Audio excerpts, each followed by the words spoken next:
2장 9절에서 3장 2절 말씀 보시겠습니다. 구약성서 1276쪽에 있습니다.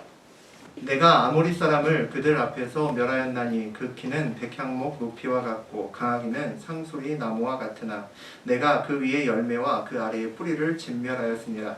내가 너희를 애굽 땅에서 이끌어내어 40년 동안 광야에서 인도하고 아모리 사람의 땅을 너희가 차지하게 하였고 또 너희 아들 중에서 선지자를 너희 청년 중에서 나시린을 일으켰나니 이스라엘 자손들아 과연 그렇지 아니하냐 이는 여호와의 말씀이니라. 그러나 너희가 나실 사람으로 포도주를 마시게 하며 또 선지자에게 명령하여 예언하지 말라 하였느니라. 보라 곡식단을 가득히 씌운 수레가 흙을 누름같이 내가 너희를 누르리니 빨리 가는 각질하는 자도 도망할 수 없으며 강한 자도 자기 힘을 낼 수 없으며 용사도 자기 목숨을 구할 수 없으며 활을 가진 자도 설 수 없으며 발이 빠른 자도 피할 수 없으며 말 타는 자도 자기 목숨을 구할 수 없고 용사 가운데 그 마음이 물센 자도 그날에는 벌거벗고 도망하리라. 여호와의 말씀이니라. 이스라엘 자손들아 여호와께서 너희에 대하여 이르시는 이 말씀을 들으라. 애굽 땅에서 인도하여 올리신 모든 족속에 대하여 이르시기를 내가 땅의 모든 족속 가운데 너희만을 알았나니 그러므로 내가 너희 모든 죄악을 너희에게 보응하리라 하셨나니. 하나님 말씀입니다. 네, 우리 아모스 2장 9절에서 3장 2절까지 함께 보셨습니다. 오늘 그 내용 가지고 선택받은 자의 기쁨과 의무, 선택받은 자의 기쁨과 의무라는 제목으로 함께 은혜 나누겠습니다. 오늘은 이제 아모스서 세 번째 시간이죠. 우리 아모스서의 첫 번째 부분은 주로 어떤 얘기를 나눴냐면 이스라엘 주변 나라들에 대한 어떤 그 문제점들과 책망으로 시작을 했었습니다.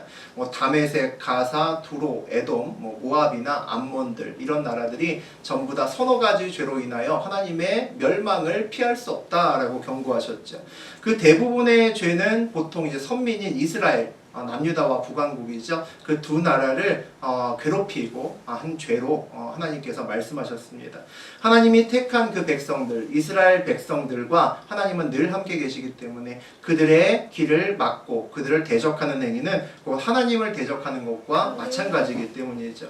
그렇게 주변 사람들의 죄와 벌에 대해서 한참을 이야기하신 다음에 그 이야기를 들을 동안 아마 이스라엘 사람들은 기분이 좋았을 수도 있습니다. 역시 그렇지, 나를 괴롭혔더니 잘됐다 라고 생각할 수도 있다는 거죠. 그런데 그 말씀이 돌고 돌아서 결국 화살이 이스라엘 백성들에게 지난 시간에 돌아온 것을 우리가 함께 나누었습니다.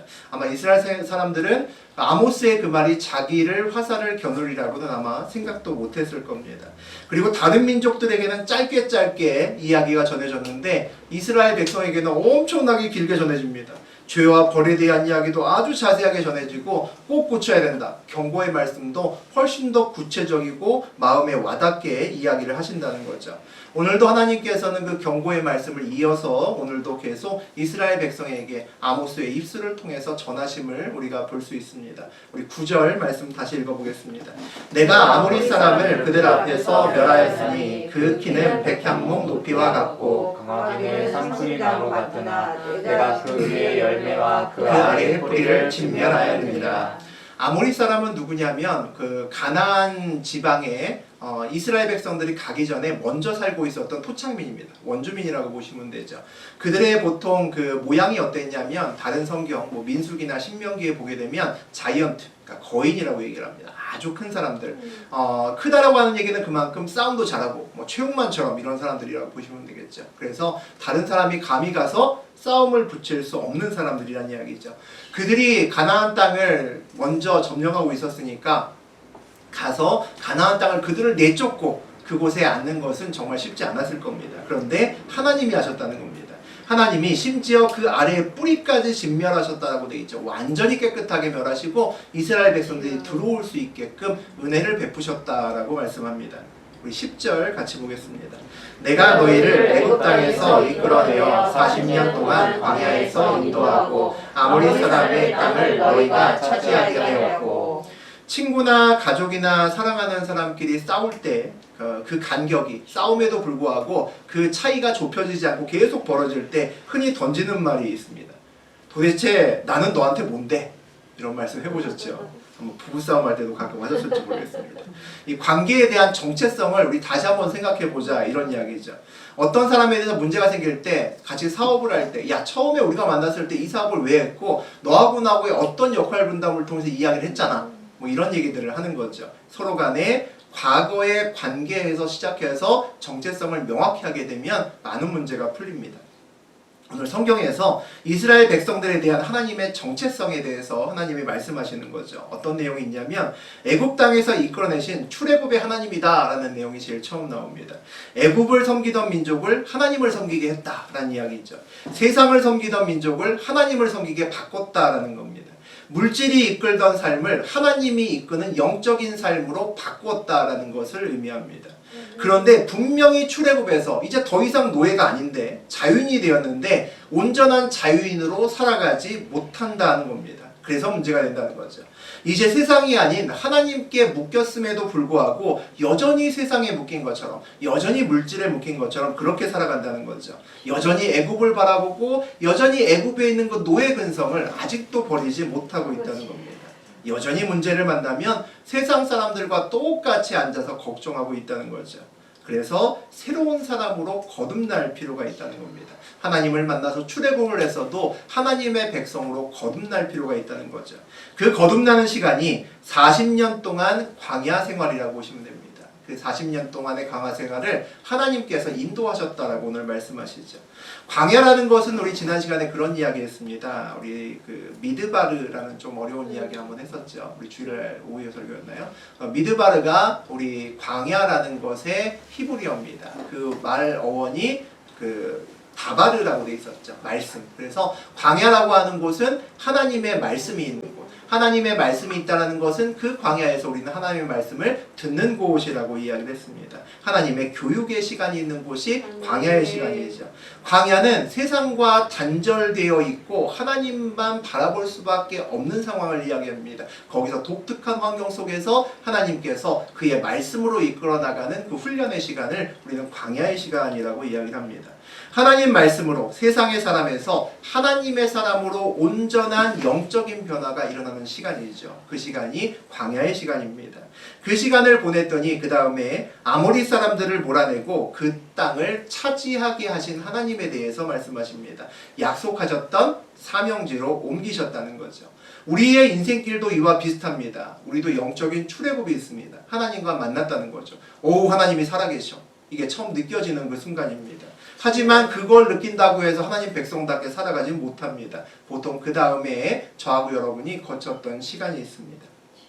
광야의 연단의 시간이 있죠. 그 시간을 통해서 우리는 거듭납니다. 아, 하나님의 말씀이란 이런 거고 하나님 말씀을 붙든다는 것이 이런 것이고 하나님 말씀이 어우 진짜 세상보다 강하구나. 하나님 말씀 붙들면 정말 살 수 있구나 라는 것을 느끼는 시간이죠. 그 시간이 광야의 시간입니다. 그리고 나서 우리도 이스라엘 백성처럼 사명제로 가서 쓰임받는 시간들이 있습니다. 우리 11절 같이 보겠습니다. 또 너희 아들 중에서 선지자를 너희 청년 중에서 나시린을 일으켰나니 이스라엘 자손들아 과연 그렇지 아니하냐 이는 여호와의 말씀이라. 이스라엘을 약속의 땅으로 들어가게 하신 다음에 그 사명지 가나안으로 들어가게 하신 다음에 하나님께서는 이스라엘 백성 중에서 선지자를 세우시고 또 나시린도 세우셨다라고 그렇게 이야기를 합니다. 선지자를 일으키시면 선지자는 하나님 말씀이 부어지는 사람이죠. 하나님의 말씀을 부어주셨다라는 이야기입니다. 나시린을 일으켰다는 것은 하나님에 의해서 구별된 사람을 세우셨다는 거죠. 우리 이전에 그 사사기 나누었을 때 삼손 이야기했을 때 나시린이라는 이야기를 처음 했습니다. 삼손도 그렇고 사무엘도 그렇고 그리고 세례 요한 신약에서 그 사람들이 보통 날 때부터 나시린입니다. 나시린들은 그 특별한 규칙이 몇 가지 있습니다. 첫 번째가 포도주를 먹으면 안 됩니다. 오늘 우리 예찬 시간에 포도주 먹을 텐데 나는 나시린이야 라고 생각하시는 분은 안 드시면 됩니다. 두 번째는 시체를 만지면 안 됩니다. 부정한 것을 평생 만지지 않고 살아가야 되는 그런 사람들입니다. 세 번째는 머리를 깎으면 안 됩니다. 요즘 코로나 때문에 제가 나시린이 됐는데 머리를 깎으면 안 되는 나시린이 있습니다. 약속의 성취가 일어난 다음에 선지자와 나시린을 세운다는 것은 무엇일까요? 그 땅에서 니네 맘대로 살면 안 된다는 거죠. 약속의 땅에 가면 하나님 말씀대로 살고 나시린처럼 구별되이 살아야 된다라고 하나님이 말씀하시기 위해서 선지자를 때마다 세우시고 때마다 나시린을 세우셔서 이스라엘 백성들을 계속 깨우쳐 가셨다는 겁니다. 약속의 백성들에게 그들이 약속의 땅에 갔을 때 하나님의 요구사항이 그것이라는 거죠. 12절 보시겠습니다. 그러나 너희가 나실 사람으로 포도주를 마시게 하고 또 선지자에게 명령하여 예언하지 말라 하였느니라. 이스라엘 백성들의 배신입니다. 하나님의 구별된 사람인 나시린에게 포도주를 마시게 합니다. 구별돼서 사는 사람을 보는 것이 불편하다는 이야기죠. 왜 불편할까요? 죄를 지을 때 나 혼자만 지으면 불편합니다. 죄로 인해서 나만 구분되기 때문이죠.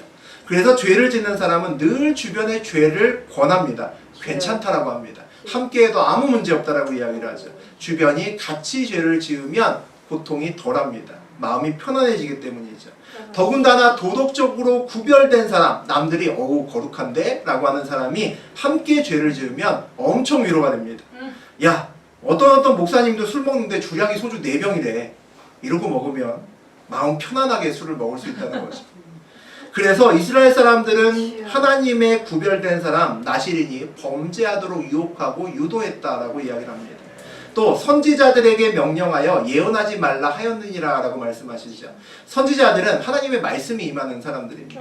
선지자에게 사람이 명령한다는 것은 선지자의 입술에 하나님 말씀이 아니라 사람의 말씀을 그 입술에 올리게끔 만든다는 거죠. 하나님의 말씀 위에 사람의 말씀을 세운다는 겁니다. 예언하지 말라고 하는 이유는 뭘까요? 불편하기 때문이죠. 죄를 지으면 말씀이 부딪힙니다. 성경을 읽고 싶지 않습니다. 기도하고 싶지도 않습니다. 그리고 설교 말씀도 별로 듣고 싶어 하지 않습니다. 멀리서 설교하는 저를 보면 새길로 돌아가고 싶은 충동이 생겨나면 마음의 문제가 생겼다라고 볼 수 있는 거죠. 우리 13절 같이 보시겠습니다. 보라, 곡식단을 가득히 실은 수레가 흙을 누름같이 내가 너희를 누르니. 이 13절에서 15절까지는 하나님의 은혜를 몰라보고 말씀을 버리고 살아가는 이스라엘에게 앞으로 니네 이런 일이 있을 거야 라고 하나님이 구체적으로 경고하시는 내용입니다. 수레가 흙길을 지나가게 되면 수레 바퀴 자국이 납니다. 더군다나 곡식단처럼 무거운 것들을 싣고 지나가게 되면 그 바퀴 자국은 더욱더 깊고 강하게 눌린 자국이 생겨나죠. 오늘 하나님께서 우리의 마음속에 또 이스라엘 마음속에 하나님께서 그렇게 눌린 자국을 만드시겠다는 겁니다. 그렇게 답답하고 견디지 못할 그런 고통을 주시겠다라고 말씀하시는 거죠. 우리 14절과 15절 보시겠습니다. 빨리 다름질하는 자도 도망갈 수 없으며 강한 자도 자기 힘을 낼 수 없으며 용사도 자기 목숨을 구할 수 없으며 활을 가진 자도 설 수 없으며 발이 빠른 자도 피할 수 없으며 말 타는 자도 자기 목숨을 구할 수 없고. 오늘 이스라엘 군대가 공격이 왔음에도 아무런 방어에 아무런 도움이 되지 않는 그런 군대의 모습을 볼 수가 있습니다. 활을 쏘는 궁수도 발이 빠른 보병도 말을 타는 기병도 마음이 모두 강한 군사들도 자기 목숨조차 지키지 못할 것이라고 오늘 말씀을 합니다. 사람의 군대로는 막을 수 없는 것이 하나님의 징계이기 때문이죠. 달리기를 잘하는 사람은 언제나 스스로 도망갈 수 있어 라고 믿기 쉽습니다. 힘이 좋은 사람은 누가 봐도 나 정도의 힘쯤이면 그 사람과 겨뤄서 이길 수 있다라고 생각을 합니다. 활과 같이 좋은 무기를 가지거나 잘 달리는 말을 가지고 있으면 위험해서 내가 갖고 있는 이런 것들이 나를 지킬 수 있을 거라고 생각하기 쉽다는 거죠. 그래서 많이 가진 자는 오히려 영적으로 위험할 때가 많습니다. 많이 가져서 자기 힘으로 스스로 지킬 수 있다고 생각하는 사람은 그 귀가 경고에 잘 열리지 않기 때문입니다. 경고의 말을 들어도 마음속에 담아두지 않기 때문이죠. 지금 아모스가 전하는 때는 언제냐면 우리 첫 시간에 얘기했던 것처럼 여로보암 2세입니다. 이스라엘 백성들이 평안하고 살만할 때죠. 이 정도면 우리 괜찮은 거 아니야? 이런 이야기가 나오고 있는 때입니다. 하지만 그 풍요가 본인들이 이스라엘 백성들 스스로가 하나님 앞에 바로 서고 회개하고 그들이 믿음으로 섰기 때문에 하나님의 선물로 줬다면 문제가 없는데 그것이 아니라는 거죠. 그들이 지금 마치 복을 받고 있는 것처럼 보이는 이유는 그들이 하나님 앞에 바로 서서가 아니라 그들 주변에 있는 강대국인 아수르에 계속해서 미련한 왕이 세워지는 겁니다. 계속해서 미련한 왕이 세워지니까 그 나라의 국력이 점점 약해지는 거죠. 그러니까 상대적으로 주변 나라들이 편안하고 잘 살게 되었다는 겁니다. 우리에게 어떤 어느 날 나에게 특별한 은혜와 같이 느껴지는, 선물과 같이 느껴지는 복이 왔다면 그 복이 왜 주어졌는지 반드시 보는 영적인 눈이 열려 있어야 됩니다. 그 복이 내가 정말 믿음으로 서 있어서 하나님께서 축복으로 나에게 주신 것인지, 아니면 나와 상관없이 그냥 여러 가지 상황 속에서 주어진 것인지 봐야 된다는 거죠. 만약에 그 복이, 내가 좋아했던 그 복이 그냥 주어졌다면 그것은 오히려 내 인생길에 문제를 일으키고 위기를 가져올 수 있다는 겁니다. 복을 받을 때가 되어서 주어진 것이 아니라 아직 그때도 되지 않았고 나의 믿음의 그릇도 그만큼 되지 않았는데 그 복이 주어졌기 때문이죠. 잠시 즐거울 수 있겠죠. 잠시 세상의 것을 붙들고 노래할 수 있겠죠. 하지만 그 복은 사라지는 복입니다. 믿음으로 그 복을 지켜나갈 수 없기 때문이죠. 오늘 그런 복을 붙들고 있는 것이 역시 북이스라엘과 남유다라고 보실 수 있습니다. 우리 16절 보시겠습니다. 용사 가운데 그 마음이 굳센 자도 그 날에는 벌거벗고 도망하리라. 여호와의 말씀이니라. 용사가 벌거벗었다는 얘기는 갑옷이고 무기고 다 내팽개쳤다는 겁니다. 무장 해제되었다는 거죠. 벌거벗었다는 것은 이제 무엇인가 하나 날라들어도 자기의 몸을 막을 것이 아무것도 없다는 거죠. 위험에 그대로 노출되었다는 겁니다. 마음을 굳게 먹은 굳센 용사도 도망갔다는 것은 아무리 강한 마음을 먹어도 방법이 없다는 거죠. 도망가는 것만이 최고의 방법일 만큼 하나님의 징계와 하나님의 벌이 그만큼 크다는 것을 이야기합니다. 우리 3장 1절과 2절 같이 보시겠습니다. 이스라엘 자손들아, 여호와께서 너희에 대하여 이르시는 이 말씀을 들으라. 애굽 땅에서 인도하여 올리신 모든 족속에 대하여 이르시기를 내가 땅의 모든 족속 가운데 너희만을 알았나니 그러므로 내가 너희 모든 죄악을 너희에게 보응하리라 하셨나니. 하나님께서 이스라엘 백성들에게 다시 선포합니다. 그리고 그들의 모든 죄악에 대해서 하나님께서 반드시 그 대가를 치르게 할 거다라고 오늘 이야기를 하시죠. 이 이야기를 들은 이스라엘 백성들, 북이스라엘 백성들은 그렇게 얘기할지도 모릅니다. 애굽에서 뭐 우리만 나왔나? 그런 생각할 수 있다는 거죠. 다른 사람 나온 것도 봤는데 우리는 가끔 교통법규를 어겨서 과태료 낼 때가 있습니다. 또 무단횡단 하다가 걸려서 범칙금을 낼 때도 혹가다 있습니다. 그때 드는 생각은 재수없어, 이런 생각이 들 수 있다는 거죠. 나 말고 많이들 그러는데 왜 나만 잡아가지? 라는 생각을 할 수 있습니다. 나만 잡지 말고 저기 저 사람도 같이 잡았으면 좋겠다 라는 생각이 들 때도 있는 거죠. 반대로 여러 사람 중에 내가 같이 걸리면 위안이 됩니다. 내 주변에 같이 걸린 사람들이 많기 때문이죠. 이게 죄의 속성입니다. 내가 땅의 모든 족속 가운데 너희만을 알았나니 라고 되어 있습니다. 이 알았다는 말은 히브리어로 야다라는 말인데 아주 친밀하게 그 속까지, 마치 부부 사이처럼 그 깊숙한 곳까지 다 안다라는 이야기입니다. 하나님께서 이 땅의 모든 족속 가운데 이스라엘 백성만을 특별히 친밀하게 여기시고 함께 하셨다라고 이야기를 합니다. 이 말씀들 때문에, 성경에는 이와 같은 말씀이 굉장히 많습니다. 이 말씀들 때문에, 특히 구약의 말씀들 때문에 이스라엘 백성들의 자존감은 굉장히 높습니다. 2000년을 나라 없이 떠돌았죠. 흩어져 살았습니다. 온갖 썰음을 다 당해도 그들은 민족의 정체성을 꿋꿋하게 지키고 살았습니다. 그들은 나라가 없음에도 기가 죽지 않고 살았습니다. 어깨에 힘이 들어가 살았습니다. 그래서 유대인들은 어딜 가나 주변 사회에서 욕을 많이 먹기도 했습니다. 나라도 없고 든든한 백도 없는 것이 목이 뻣뻣한 겁니다. 권력 있는 사람들에게 잘 휘둘리지도 않고 뇌물을 주어도 잘 움직이지 않습니다. 유대인들은 그런 사람들이죠. 그 뿌리에 선민의식이 있기 때문입니다. 나는 하나님께서 선택하신 특별한 사람이야, 그런 생각이 있다라는 거죠. 그들은 그래서 남이 나라에 살면서도 그들의 문화에 동화되지 않고 모세의 오경, 그들로는 토라라고 이야기를 합니다. 토라라고 불리는 모세의 오경을 어릴 때부터 암기하고 그렇게 삽니다. 그들을 보고 있는 다른 사람들이 나중에 어떤 생각이 드냐면 좋은 말로 야, 특이한 사람들이다 라고 이야기를 하고, 나쁜 말로는 이상한 사람들이다 라고 주변에서 다 그렇게 하고 살아갑니다. 누구나 저 사람들 보면, 우리 유대인들을 보면 머리에 빵모자 쓰고 다니잖아요. 보기만 해도 저거 유대인인데 라고 누구나 알 수 있다는 거죠. 결국 그렇게 살아갔던 그들이 온 세계에 흩어져서 나라도 없이 살아갔던 그들이 많은 노벨상 수상자들을 배출합니다. 큰 기업인을 배출하고 큰 금융업계를 주름잡는 그런 사람들이 유대인의 큰 손들이 되었다는 거죠. 학교에나 공교육에서는 우리가 특별하다라고 생각하는 것을 별로 좋지 않다라고 생각합니다. 그래서 그런 생각을 하지 말라라고 가르친 경우가 많습니다. 나는 특별해 라고 하는 사람들을 세상에서 뭐라고 부릅니까? 한참 된 얘기지만 공주병 걸렸다고 그럽니다. 왕자병 걸렸다라고 그러죠. 약도 없는 불치의 병이라고 사람들이 이야기를 합니다. 공주병은 원래 공주가 아닌 사람이 공주라고 생각하기 때문에 그 다음부터 오는 병이죠. 근데 만일 진짜 공주면 병이 아니겠죠. 진짜 공주가 공주라고 생각하는 건 정상입니다. 이스라엘 백성들이 2000년을 나라 없이 흩어져 살면서 그들의 뿌리를 지킬 수 있었던 것은 그들이 정말 선민이었기 때문입니다. 그리고 하나님은 정말 2000년 만에 이스라엘을 다시, 그것도 원래 그들이 살던 그 땅, 팔레스틴 땅에 그대로 그들의 나라를 다시 주셨습니다. 하나님이 하나님의 선민임을 정말 온 세계에 자랑할 수 있는 그 날을 겪었다는 거죠. 성경에서는 우리도 주 예수 그리스도를 믿음으로 아브라함의 족보에 우리도 들어갔다라고 이야기를 합니다. 갈라디아서 3장 7절에서 9절 우리 함께 읽어보겠습니다.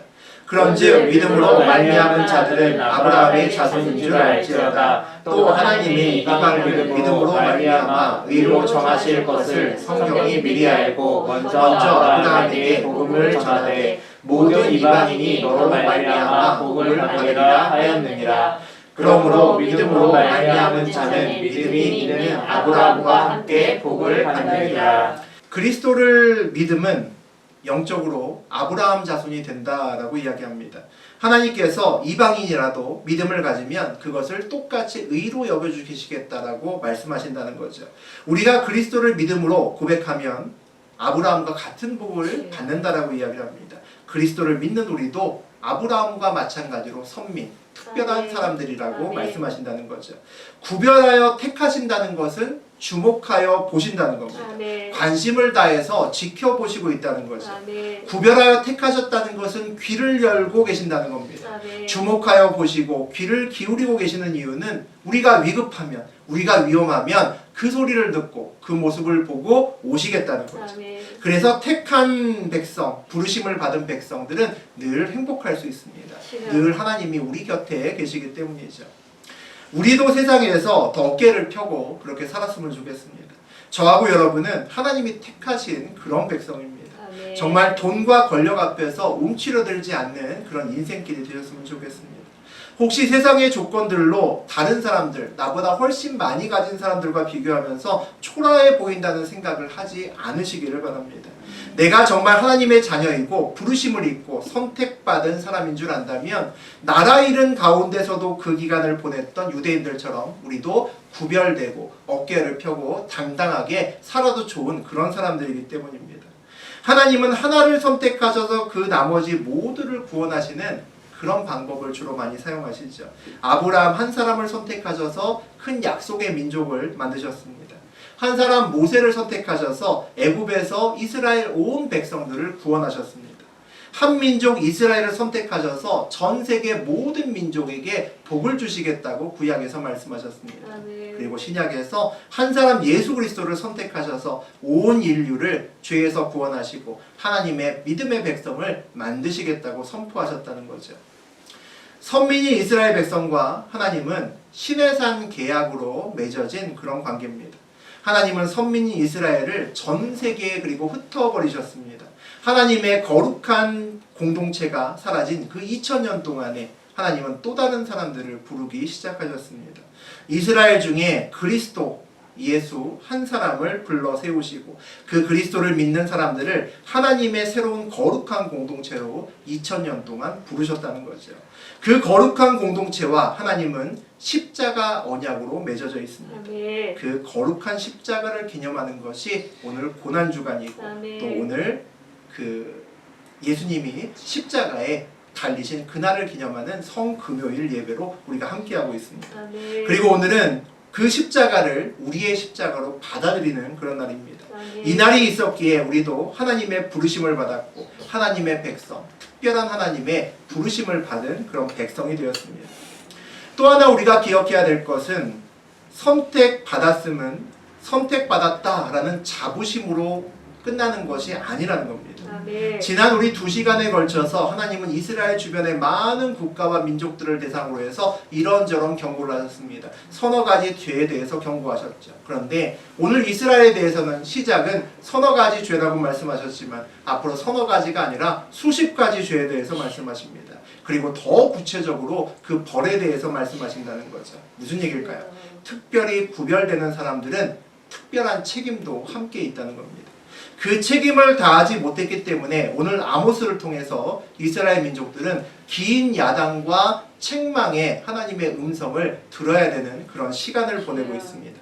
구별돼서 부르심을 받았다는 것은 그 부르심 속에 여러분과 저의 십자가도 함께 있다는 것을 잊어서는 안 된다는 겁니다. 우리가 부르심을 받은 선민이라는 것은 하나님께서 모세에게, 아브라함에게 그렇게 하셨던 것처럼 우리 각 사람을 우리와 저와 여러분의 삶의 자리에서 한 사람으로 세우셨다는 겁니다. 우리 한 사람 한 사람이 우리의 십자가를 온전히 짊어지면 우리를 통해서 하나님의 구원의 역사가 우리의 삶의 자리에서 일어납니다. 우리가 구별된 사람으로 살지 못했을 때 오늘 아모스의 경고가 또한 나의 경고가 될 수 있다는 거죠.